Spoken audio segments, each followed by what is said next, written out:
The sun sagged low over the red horizon, bleeding its last light across the vast and restless plains. Dust rolled in slow, lazy spirals, carried by a wind that had the bite of oncoming trouble.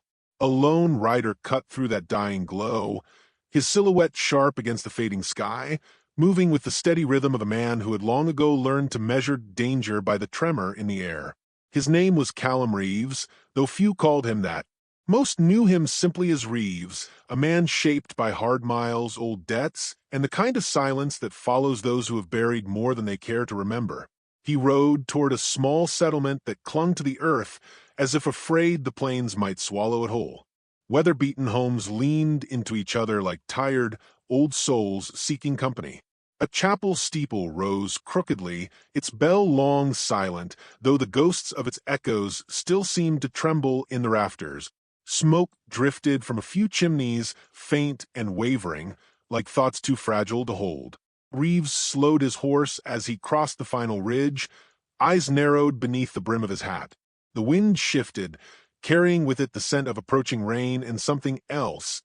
Fear, sharp and thin, the kind that seeped from a place where something unforgivable had happened. Though he had no words for it, his bones recognized the pull. It was the same feeling that had driven him across states, across years, across the ruins of his own choices. The past never truly stayed where it was buried. It wandered until it found you again. At the edge of town, a woman stood alone near a tattered fence, her back to the road and her dress whipping in the rising wind. Miriam Hale had always carried herself like someone unbroken by hardship, but that strength wavered now. Her hands gripped the rails so tightly her knuckles seemed carved from bone. She did not turn as Reeves approached, though she had heard the steps of his horse long before he reached her. She simply waited, motionless, as if bracing herself for whatever truths his arrival might bring. Reeves dismounted without a word. He tied his horse loosely, knowing they would not be staying long unless the situation demanded it. Dust settled around his boots as he stepped toward her. Even before she faced him, he saw the change in her. The laughter she once carried so easily had drained from her features, replaced by a weariness carved deep beneath her eyes. But beneath that exhaustion was something else, an unspoken plea, sharp enough to cut. When she finally turned to meet him, the stormlight behind her gave her face a soft halo, though her expression was anything but gentle. "You came," she said, the wind trying to steal the words away. "I followed the trail," Reeves replied. "Didn't expect it to lead me back here." She nodded once, neither welcoming nor rejecting him. Silence stretched between them, taut and uncertain. Once they had spoken without hesitation, but time had built walls where trust had once stood. Reeves knew he had no right to expect forgiveness, and Miriam had no inclination to offer it. "They took him," she said finally. Her voice wavered, but only for a moment. 2 nights passed. Rode in after sundown. They knew exactly where to go and what they wanted. Reeves felt a familiar weight settle in his chest. "Your brother?" She shook her head.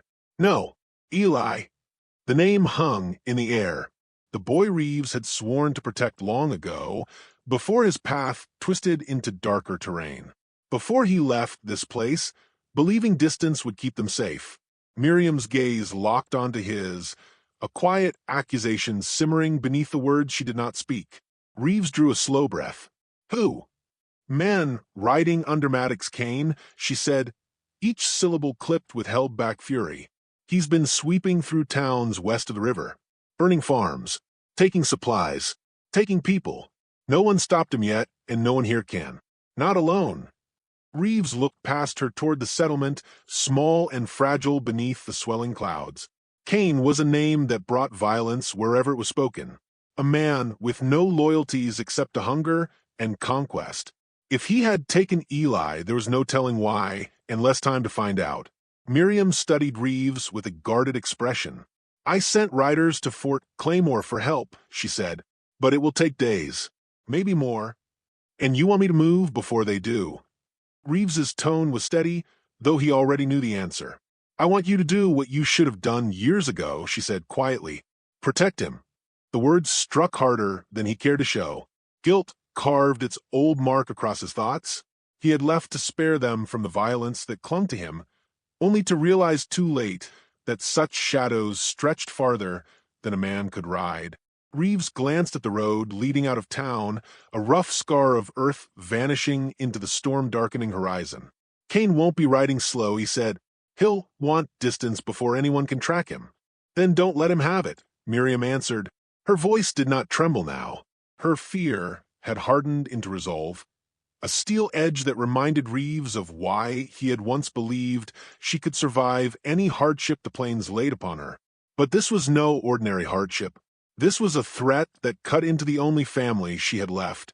He looked at her one last time, seeing the exhaustion, the fierce hope, and the trust she was fighting not to show. He did not deserve that trust, but the boy deserved more than the sins of the adults who failed him. Reeves adjusted the revolver at his side, then stepped toward his horse. I'll bring him back, he said. Miriam did not thank him. She simply nodded as if the promise was something she needed to believe, even if she doubted the man making it. The storm rolled closer, crackling across the sky. Reeves mounted, set his jaw, and turned toward the darkened trail. The plains waited, wide and merciless, willing to swallow any man who dared to chase a monster through its depths. But Reeves had lived long enough to know that some battles were not chosen. They were owed, and this one was long overdue. The storm thickened over the plains as Reeves trailed the faint cuts of hoofprints that Maddox Kane's men had carved into the earth. Wind tore at his coat, snapping it like a wounded hawk's wing, and the smell of wet dust pressed against his senses. Every mile carried the echo of Miriam's voice, steady but cracking beneath a weight she refused to name. Eli's disappearance had carved a hollow in the settlement, and Reeves could feel the depth of it now, like a fresh grave waiting for a name. The trail ran cruel and crooked, weaving toward the foothills where the outlaw bands often nested like wolves. Reeves leaned forward, urging his horse faster, knowing full well that every moment lost was another lash of fear across the boy's fate. To the west, the thunderheads rolled into a monstrous tower, black at the edges and shaking with hidden lightning. Reeves kept one eye on that horizon, knowing tornado season had arrived early and mercilessly. But the storm behind him was nothing compared to the storm ahead. Kane was no simple raider. He was a man who thrived on chaos, who believed the frontier owed him tribute in blood and coin. Reeves had crossed him once years ago, in a town that no longer appeared on maps, and Kane had not forgotten the humiliation. If he had taken Eli, it was no accident. It was a message carved into the land itself. Reeves clenched his jaw, nudging his horse to keep pace as the tracks began widening, revealing heavier numbers. Kane wasn't running. He was gathering. As dusk crawled across the plains, Reeves reached a split in the trail where the prints fanned outward in opposite directions. One path led toward an abandoned rail spur, barren and exposed. The other twisted into a narrow draw that dipped between jutting rocks and thick sagebrush. Reeves dismounted, crouching low to inspect the tracks.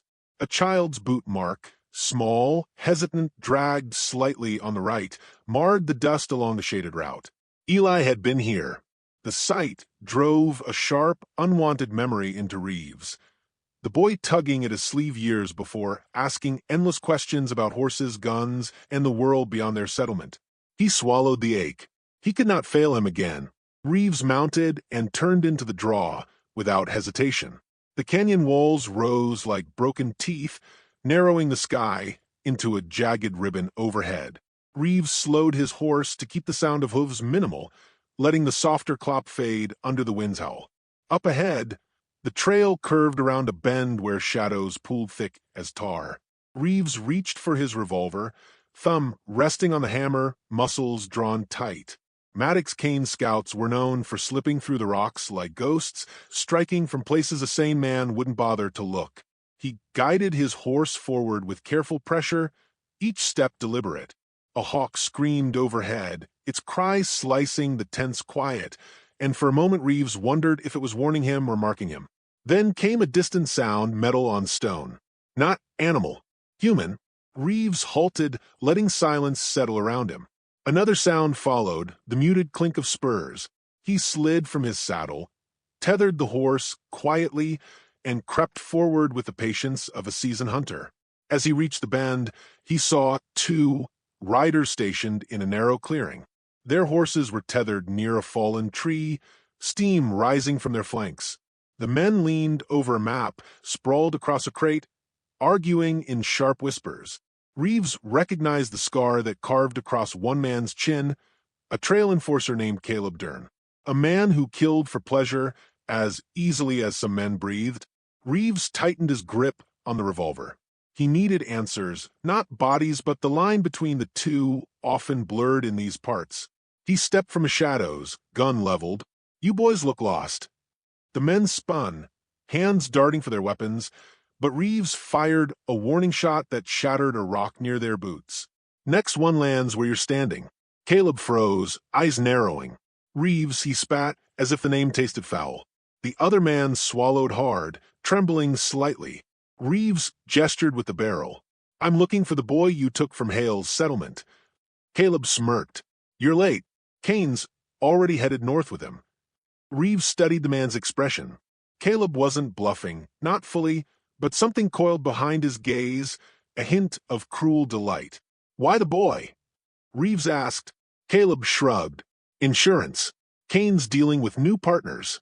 They like leverage." Reeves stepped closer, voice sharp. "Where?" Caleb hesitated, shooting a wary glance at his companion. That split-second uncertainty was all Reeves needed. He lunged forward, knocking Caleb's gun aside as the other man reached for his rifle. Reeves fired once, striking the rifle barrel and sending it spinning from the outlaw's hands. The man yelped, stumbling backward. Caleb swung at Reeves, landing a hard blow to his ribs, but Reeves countered with a sharp elbow to the jaw that sent the outlaw sprawling. Dust churned as Caleb tried to rise, but Reeves pressed his boot to the man's chest, revolver aimed between his eyes. "Last chance," Reeves growled. "Where did Kane take him?" Caleb panted, blood trickling from his lip. "North Ridge, old mining camp." Before Reeves could question him further, a sudden roar split the air. Wind slammed through the canyon with violent force, ripping sagebrush from the ground. The sky above twisted unnaturally, a vortex spiraling downward. Reeves turned toward the ridge, dread tightening his throat. A tornado was forming, its funnel stretching like the finger of some furious god. Caleb laughed bitterly. "Looks like the plains want more than you do." Reeves' pistol whipped him unconscious, grabbed the map from the crate, and sprinted to his horse. The wind shrieked, pulling at his hat and coat, but Reeves mounted in one smooth motion.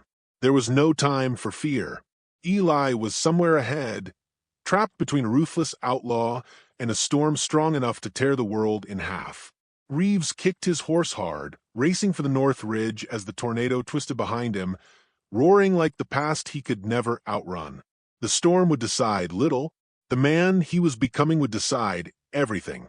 Ray didn't sleep the night before, though she kept her eyes closed long enough to fool anyone passing by the stable loft.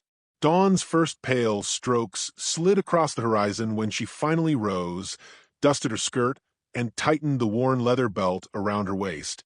She moved with purpose, but there was a tremor under the resolve, a quiet echo of all she'd lost and everything she intended to reclaim. Down below, the horses stirred at her steps, their soft knickers carrying through the cool air like encouragement spoken in another tongue. Caleb was already waiting outside, hat tipped low, rifle strapped against his back, and a question lodged behind his steady gaze. He opened his mouth to speak, but Ray stopped him with a raised hand. She didn't need comfort, and she didn't want doubt. Not when the path ahead held so little room for either. Caleb nodded once, understanding far more than she ever voiced aloud. He swung into the saddle and watched as she did the same, still giving her the space she guarded like a shield. They rode toward the ridge where the land grew harsher, shaped by wind and hardship. The sun climbed slowly, pulling the world from shadow, and with each mile the tension between them thickened. Caleb had tracked outlaws before. He knew how they moved, how they thought, how fast they'd kill. Ray knew something different. How they lied, how they made promises sound like salvation, How they hid their cruelty behind charm and dust. She carried those lessons like scars. By midday, they reached a dry arroyo that twisted like a scar across the land. Caleb dismounted first, scanning the sand for tracks. Ray joined him, pointing to a cluster of hoofprints pressed deep, the edges still sharp. "They're close," she whispered. The wind tugged at her voice, but determination anchored it. Caleb met her eyes and saw the fire burning there. Not rage, something colder and steadier. They followed the trail through the narrow pass where the walls closed in, forcing rider and horse to move single file. It was a place perfect for an ambush, and both knew it. Caleb motioned for silence, his hand tightening around the grip of his revolver. Ray slowed her breathing, listening for anything beyond their own steps. For a long moment, the world held its breath. Then came a distant clatter, a rock rolling, a boot shifting, something alive and careless. They exchanged a glance, sharpened by urgency. Caleb moved ahead, crouched low, while Ray circled around the ridge, taking the harder climb despite the loose stone and sharp ledges. Her hands bled from the rough rock, but she kept climbing, driven by the image she couldn't push away. The moment they'd taken her sister, the look in her sister's eyes as she reached back for help that came too late. Ray reached the top and crawled to the edge. Below, the outlaws lounged among their bedrolls, unaware. She recognized one, the man with the narrow eyes and crooked smile, the one who'd held her sister by the arm. Her breath hitched, but she steadied herself. Caleb waited for her signal. She raised her hand, but before she could drop it, a gunshot cracked through the air. A bullet tore into the rock inches from her head. She ducked, heart pounding. The outlaws scrambled, grabbing their rifles. Someone had seen her. Caleb fired from below, dropping one man before he could take aim. Ray rolled, found her footing, and fired down into the camp, each shot guided by purpose, not panic. Dust exploded around the men as they returned fire, forcing her to flatten herself against the ground. Caleb moved fast, weaving between boulders, drawing the outlaws' attention. Ray used the distraction to reposition, sliding down a narrow chute of stone until she was close enough to see the whites of their eyes. The man with the crooked smile spotted her and cursed. He raised his rifle, but Ray was quicker. Her bullet struck his shoulder, sending him spinning backward. The remaining outlaws tried to flee toward the canyon exit, but Caleb blocked their path. In seconds, the gunfire ceased, leaving only the thin whistle of the wind threading through the rocks. Ray descended carefully, boots skidding on gravel. Her hands trembled now that the danger had passed, but she forced them steady. Caleb met her halfway, sweat and dust streaking his face. "You all right?" he asked.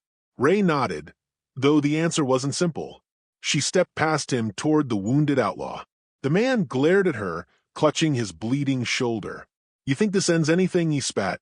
Ray knelt, her shadow falling over him like judgment. "It ends enough," she said. "Now, tell me where they took her." The man hesitated, weighing lies against the cold edge in her voice. Finally, he relented, pointing weakly toward the far canyon. Ray rose, heartbeat hammering. Caleb studied her, knowing the road ahead was about to grow darker. They gathered the horses and prepared to ride again. Ray mounted without looking back at the bodies, cooling in the dust. She felt no triumph, only urgency. The trail wasn't cold yet. Her sister was still out there, somewhere beyond the canyon's jagged mouth. Caleb rode beside her, silent but present. The sun dipped lower, stretching their shadows long across the hard-packed earth. Ray tightened her grip on the reins, her resolve hardening. Whatever waited ahead, danger, betrayal, bloodshed, it would not stop her. Not now. Not ever. As they approached the canyon, the air seemed to change, growing heavier with a stillness that whispered of hidden threats. Ray felt each breath deepen, each sound sharpen, as if the land itself warned them to move carefully. Shadows pooled in the jagged crevices, shifting with the sinking sun. Caleb's gaze swept the terrain, noting the narrow ledges and sheer drops that made the place a perfect stronghold. Ray tightened her jaw, sensing they were close, closer than ever. Whatever came next would test more than skill or courage. It would test the strength of every vow she had ever made. Ray pressed forward without hesitation.